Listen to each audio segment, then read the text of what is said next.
Ito ang GMA Regional TV News. Balikan po natin ang mainit na balita ng GMA Regional TV mula sa Luzon. Meron hong magkapatid na pinatay dyan sa Dolores Abra.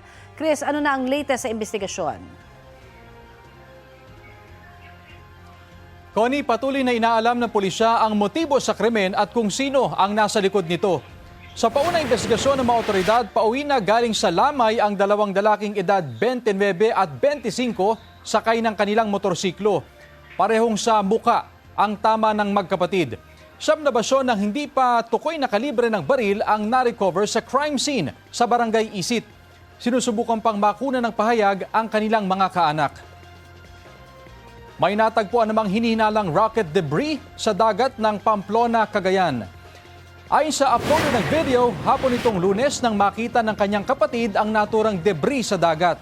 Kita rin ang mga letrang CHN na nakasulat dito. Sa assessment ng mga otoridad, walang na-detect na radiation content ang naturang debris. Agad na dinala yan sa Coast Guard Station sa Apari para sa investigasyon. December 31, nang maglabas ng babala ang Philippine Space Agency kaugnay sa rocket launch ng China at na posibleng bumagsak ang ilang bahagi nito sa dagat ng Ilocos Norte at Cagayan.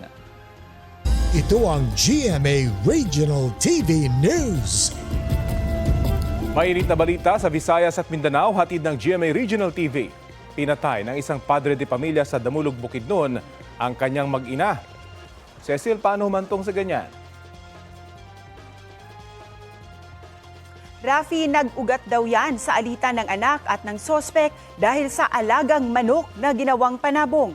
Batay sa investigasyon, kinumpronta ng anak ang ama tungkol sa alagang isinabong sa mas malaking manok. Galing sa inuman noon ang sospek. Nauwian sa pisikalan hanggang nasaksak ng ama ang kanyang anak sa tiyan. Sinubukang umawat ng misis ng sospek hanggang masaksak din siya sa dibdib. Arestado ang sospek na umamin sa krimen sa mga otoridad. Kinukuha pa ang kanyang pahayag. Mahaharap siya sa reklamong parricide. Nasawi ang isang lalaki matapos magulungan ng wing van sa Balingasag, Misamis Oriental. Ayon sa pulisya, tutulong lang sana ang 42 anyos na biktima at kanyang kasama sa dalawang motorcycle rider na nagkabanggaan sa barangay Mandangwa. Hindi nila napansin ang humaharurot na truck patungo sa kanilang direksyon. Sabi ng mga saksi, naitulak palayo ng biktima ang kanyang kasama na nakaligtas. Kwento ng driver ng wing van sa pulisya, nawalan ng preno ang truck kaya kinabig niya ito pakanan.